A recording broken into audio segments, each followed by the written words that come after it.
10वीं क्लास ਦੇ ਪਿਆਰੇ ਵਿਦਿਆਰਥੀਓ, ਇਸ ਵੀਡੀਓ ਦੇ ਵਿੱਚ ਤੁਹਾਨੂੰ ਮੈਂ 6 ਨੰਬਰ ਦੇ ਸਵਾਲ ਦੀ ਤਿਆਰੀ ਕਰਾ ਰਿਹਾ।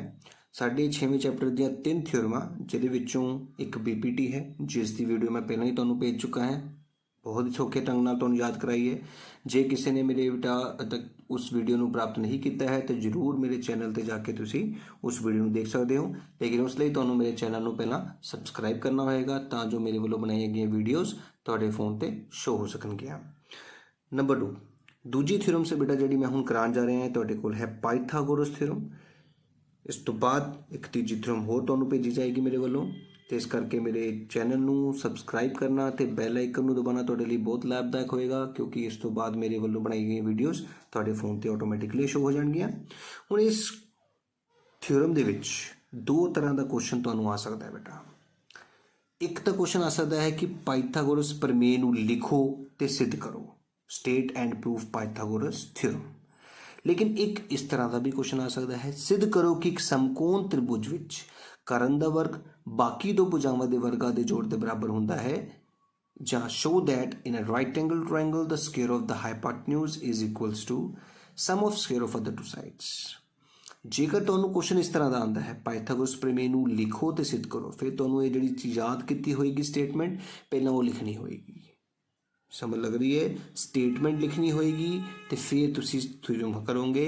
लेकिन जे क्वेश्चन इस तरह का आंदा है तो फिर स्टेटमेंट तुहानूं दित्ती हुई सी, तुसी स्टेटमेंट वही लिख देनी है जिहड़ी दित्ती हुई है, तो सिद्ध करना स्टेटमेंट जरूर लिखनी है। चाहे क्वेश्चन स्टेटमेंट दित्ती हुई है तां भी आंसर के रूप दे विच पहला स्टेटमेंट उस तो बाद शुरू करना है। इस गल का ध्यान रखो, स्टेटमेंट तो ही शुरू करते हैं थ्योरम हमेशा। हुण मैं की कीते, हुण कि सब तो पहला समकोण त्रिभुज की गल की। देखो तुहाडे सामने एक समकोण त्रिभुज बना दिता गया, जिहदे विच बी कोण 90 डिग्री का कोण होएगा। हुण उसने कहा इस विच कर्ण दा वर्ग जिहड़ा है, कर्ण की हुंदा बेटा 90 डिग्री के बिल्कुल सामने वाली भुजा नूं कर्ण कहा जाता है। इस करके आ भुजा जिहड़ी किहड़ी है तुहाडे कोल, ये भुजा जिहड़ी कर्ण है। ठीक है बेटा, तो हुण सारिआं नूं पता है कर्ण की घात 2 मतलब AC की घात 2। आ देखो सिद्ध करना है, लिख लिया AC की घात 2 किहदे बराबर है, बाकी दो भुजावां दे वर्गां दे जोड़। बाकी दो भुजावां रह गई AB ते एक BC, इस करके AC की घात 2 बराबर होएगी AB की घात 2 जमा BC की घात 2 दे। सेम इसी तरह इंग्लिश मीडियम विच भी लिखा है। दिता की है त्रिभुज ABC विच B 90, ते आपां रचना करनी है। रचना की करनी है, B तो एक लंब सुटना है बेटा, बस B तो की करना है, एक लंब सुटना है। आ देखो मैं सुट दिता है B तो एक लंब, जिसका नाम की दिता गया है D। तुसी D ही देना है, तुहानूं मैं याद करा रहे हैं थ्योरम नूं, इस करके नाम देख लो A B C ते D ही लेना है। हुण मैं तुहानूं किस तरीके नाल याद कराऊंगा, तुसी बहुत ही सौखा समझोगे इस सीरीज़ नूं, इस थ्योरम नूं तुसी कदे भुल नहीं सकोगे। हुण देखो किद्दां करना है। सब तो पहला तुसी मैनूं एक गल दसो कि इस त्रिभुज नूं विचकार जदों लंब खिंचिया तो ये त्रिभुज किन्ने हिस्सिਆਂ ਵਿੱਚ ਵੰਡ ਗਿਆ। तुसी कहोगे सर 2 हिस्सों में वंडिया है ना, तो फिर मैं तुहानूं पूछूंगा बेटा इस तुहाडे कोल किन्ने तरह के त्रिभुज है हुण, तो फिर तुसी कहोगे 3 तरह के, 2 दे नहीं 3 तरह के। किहड़े किहड़े? एक तो बेटा देखो आ छोटा त्रिभुज, एक आ वाला छोटा त्रिभुज, तो एक पहला ही जिहड़ा सीगा वड्डा त्रिभुज। आई गल समझ? हुण मैं की कह रहा तुहानूं ध्यान नाल सुणो, क्वेश्चन शुरू करन लगा मैं। एक छोटा तो एक वड्डे त्रिभुज नूं लैणा है। याद रखो किहड़ा किहड़ा, एक छोटा त्रिभुज ते वड्डा त्रिभुज, लेकिन किस तरीके नाल लेना है ये ध्यान रखियो। जदों इस छोटे त्रिभुज की वारी है तो हमेशा A तो शुरू करना, जो मर्जी हो जाए। त्रिभुज का नाम हमेशा कित्थों शुरू करना है, A तो। कदों? जदों इस त्रिभुज नूं लेना है। तो याद रखो साडे कोल 90 डिग्री के कोण 2 ने, किहड़ा एक B है तो एक D है, तो इस करके 90 डिग्री के कोण हमेशा त्रिभुज के विचकार होंगे ने। तो ABC लिए ABC लिखा क्योंकि B 90 सीगा, 90 डिग्री वाला कोण हमेशा विचकार लिखते हैं त्रिभुज के ना दे, क्योंकि त्रिभुज का नाम 3 अखरां तो बनता है, तो इस करके विचकार किहड़ा अखर लिखना जिहड़ा 90 डिग्री से बनता है। हुण तुसीं मेरी गल ध्यान नाल सुन लो, इस छोटे त्रिभुज का नाम मैनूं दसना है तुसीं। इस छोटे त्रिभुज का जिहड़ा कि शुरुआत तुसीं A तो करना है, 90 डिग्री वाले कोण नूं विचकार लिखना है, तो छोटे त्रिभुज विच 90 डिग्री का कोण कौन है, D है, क्योंकि B कोण तो वड्डे त्रिभुज का ना, तो नाम की होएगा ADB। समझ लग रही गल? तो फिर असीं की लिखांगे, त्रिभुज ADB एंड या अते। इंग्लिश वाले बच्चे एंड लिख लेंगे तो पंजाबी वाले अते लिखणगे। हुण गल किहड़ी है, वड्डे त्रिभुज की, तो शुरुआत तो बेटा A तो ही करनी है, तो त्रिभुज ए, लेकिन वड्डे त्रिभुज विच 90 डिग्री का कोण ਤਾਂ बी है, इस करके बी ते सी। ये गल देख लो हुण तुसीं त्रिभुज का नाम तुहानूं याद हो गया ना, उस तो बाद मैं तुहानूं डायग्राम देखण दी लोड़ भी नहीं पैनी, जो मैं समझाऊंगा तुसीं सिर्फ त्रिभुज का नाम याद कर लो। की दस्सिया मैं तुहानूं, जदों तुसीं इस छोटे त्रिभुज नूं शुरू करना है तां शुरुआत कित्थों करनी है, ए तो। ते छोटे त्रिभुज दे विच डी 90 कोण है, तो ए फिर दूजे नंबर ते डी, तीजे नंबर ते बी। लेकिन जो वड्डा त्रिभुज लिखना है शुरुआत ए तो ही करनी है, लेकिन वड्डे त्रिभुज दे विच ए 90 का कोण बी ते फिर सी। हुण इसे तरह बेटा हुण दूजी वारी आ गई है दूजे छोटे त्रिभुज की। हुण इस छोटे त्रिभुज की वारी आई बेटा, जो ये छोटे त्रिभुज इस दी वारी आ गई तो शुरुआत बेटा सी तो करनी है। आई गल समझ। हुण तुसीं की करना है, त्रिभुज सी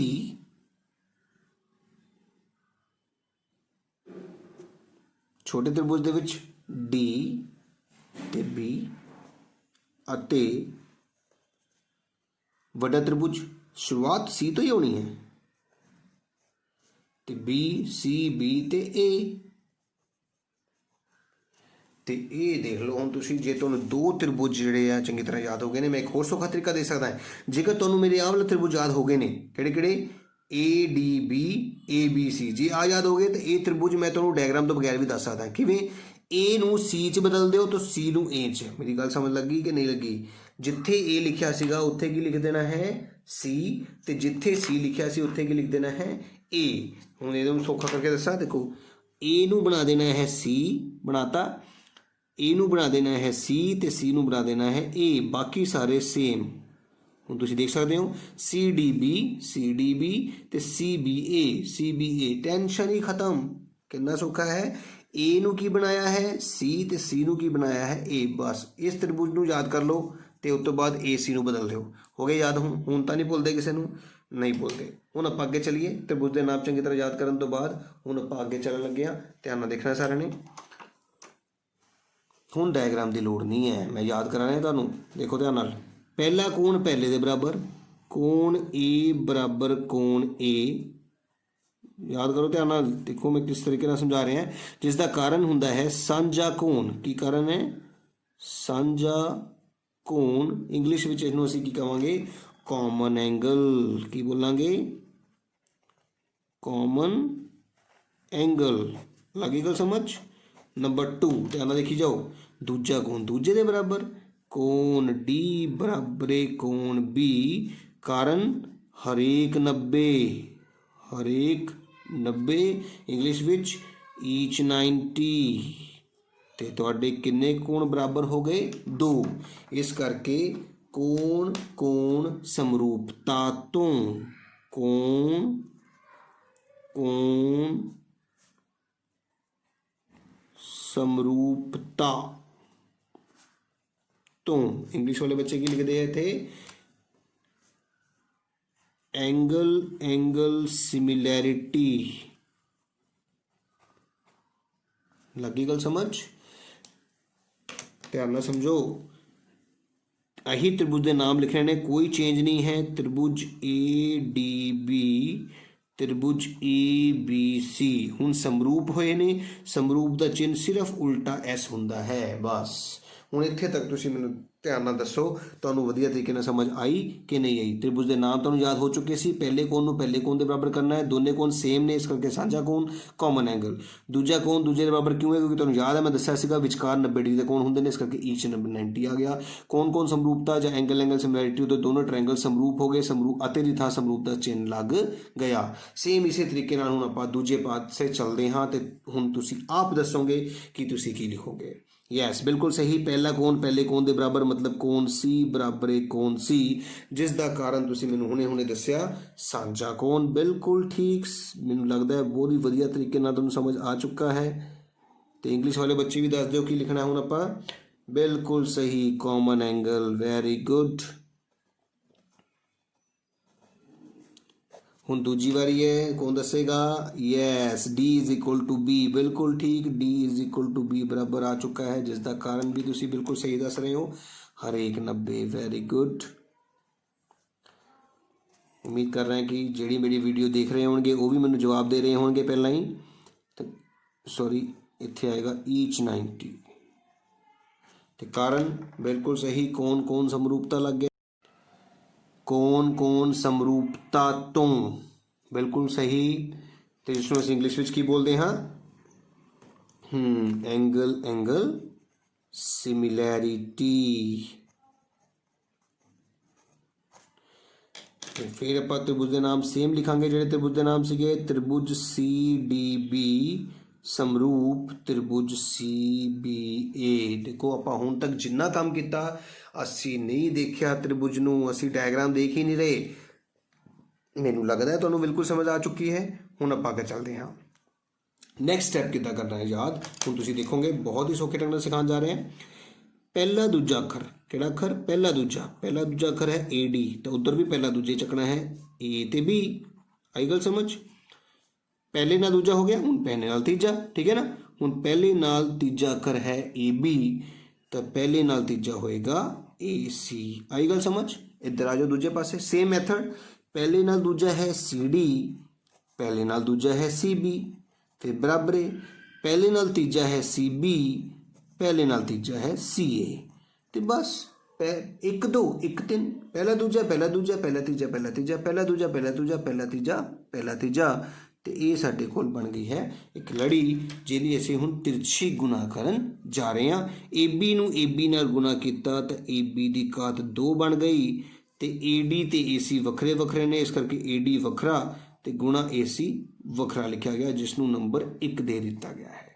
इस तरह बी सी एक ही गल है, बी सी बन गया बी सी की घात 2 बराबरे सी डी गुणा बन गया जी ए सी या सी एक ही गल है, ये बन गया नंबर 2। कोई डाउट नहीं होएगा, मैनूं लगदा किसी नूं भी। आपां इत्थे बहुत ही क्लोज पहुँच गए हैं खत्म करन दे विच। हुण असीं की करना है, साडे कोल ए बी की घात 2 भी आ चुकी है, बी सी की घात 2 भी आ चुकी है। तो जे असीं आंसर वल देखिए तो ए बी की घात 2 तो बी सी की घात 2 दे विचकार लगा है प्लस का निशान। इहदा मतलब हुण असीं 1 ते 2 नूं जोड़न ते जोड़ांगे ना आपां।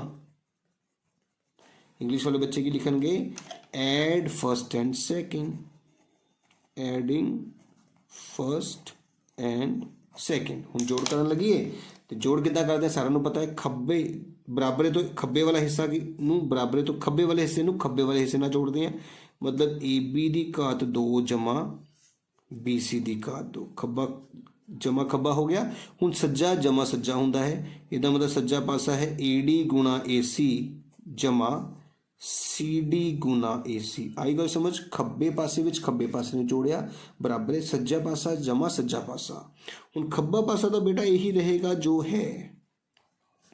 सज्जे पासे दे विच साडे कोल 1 ते 1 2 घर हो गए, दोवां घरां दे विच कोई सांझी रकम है तो दसो। हाँ जी बिल्कुल सांझी रकम ए सी है। असी ए सी नूं आवाज़ मारी तो वह घरों बाहर आ गया। जदों इस घरों ए सी बाहर आया तो अंदर रह गया ए डी, प्लस इस घरों भी ए सी बाहर आ गया तो अंदर रह गया सी डी। हुण तुसी ए सी ए डी ते सी डी नूं देखो अपने diagram they which, A D ते सी डी जोड़िए तो ए सी वापस बन जाता है। इस करके साडे कोल आ गया ए सी गुणा ए सी की घात 2। तो खब्बे हत्थ तुहाडे कोल पहला ही चल रहा सीगा ए बी की घात 2 जमा बी सी की घात 2। तो यही तो बेटा असी सिद्ध करना सीगा पाइथागोरस थ्योरम दे विच। इस तरह साडी पूरी दी पूरी थ्योरम बेटा जिहड़ी है वो कंप्लीट हो चुकी है। उम्मीद करांगा कि तुहानूं याद भी हो चुकी होएगी या एक बार और वीडियो देखण ते याद हो जाएगी। इस करके तुसीं मेरी वीडियो नूं चंगी तरह ध्यान नाल सुनो, किस तरीके नाल तुहानूं मैं याद कराउण दी कोशिश कीती है। सारा दा सारा काम सिर्फ इस त्रिभुज दे उत्ते ही सीगा बेटा। इस ट्रायंगल के नाम के उपर मैं सारा का सारा तुहानूं क्वेश्चन समझाया है। याद रखना है ए डी बी पहला त्रिभुज है तो ए बी सी दूजा त्रिभुज है। उस तो बाद ए दी थां सी लिख दो, ए दी थां सी तो सी दी थां है ए सी नूं इंटरचेंज करना, बाकी सारे नंबर सेम तो तुहाडे कोल ऑटोमैटिकली दूजा ट्रायंगल का पेयर बन जाएगा। उस तो बाद पहले कोण नूं पहले दे बराबर साझा, दूजे नूं दूजे दे बराबर हरेक 90 सेम हेयर। इस तरह दोनों त्रिभुज कौन कौन समरूपता तो समरूप हो जाएंगे। जब दोनों त्रिभुज समरूप हो गए तो पहले दूजे थले पहला दूजा, पहले तीजे थले पहला तीजा, पहले दूजे थले पहला दूजा, पहले तीजे थले पहला तीजा। फिर असीं तिरछी गुणा करांगे, ए बी की घात 2 ए डी गुणा ए सी, सी बी की घात 2 सी डी गुणा ए सी। तो फिर इन्हां दोनों नूं असीं जोड़ांगे। जोड़ करदे टाइम ध्यान रखना है, खब्बे विच खब्बे नूं जोड़ना है, खब्बे पासे दे विच खब्बे पासे नूं जोड़ना है, सज्जे पासे दे विच सज्जे पासे नूं जोड़ना है। तो फिर सज्जे पासे दे विच ए सी दोनों दे विच साझा होण करके बाहर निकल गया, बचिया ए डी ते सी डी जो जुड़ के फिर ए सी बन गया। ए सी ते ए सी मिल के ए सी की घात 2 बन गए, जो कि साडा आंसर सीगा। उम्मीद करांगा कि तुहानूं पाइथागोरस थ्योरम नहीं हुण भुलेगी, इस गल का मैनूं यकीन है। ध्यान रखना है, सिर्फ इन्ना ही पोर्शन तुहानूं मैं पंजाबी मीडियम वाले लिए ते इंग्लिश मीडियम वाले लिए लिखा है। बाकी सारा हल तो सारा क्वेश्चन बेटा इंग्लिश पंजाबी वाले लिए मैं इकट्ठा किया है। तो ध्यान रखना है, जेकर मेरी वीडियो वधिया लगी होवे तो जरूर उसनूं लाइक करो, जरूर कमेंट करो, तो मेरे चैनल नूं सबसक्राइब करना नहीं भुलना, क्योंकि तुहाडे लई इसे तरह दी वीडियोज़ सौखे ढंग नाल क्वेश्चन नूं सिखाना मेरी जिम्मेवारी है, तो मैं उसनूं बहुत वधिया तरीके नाल निभा रहा।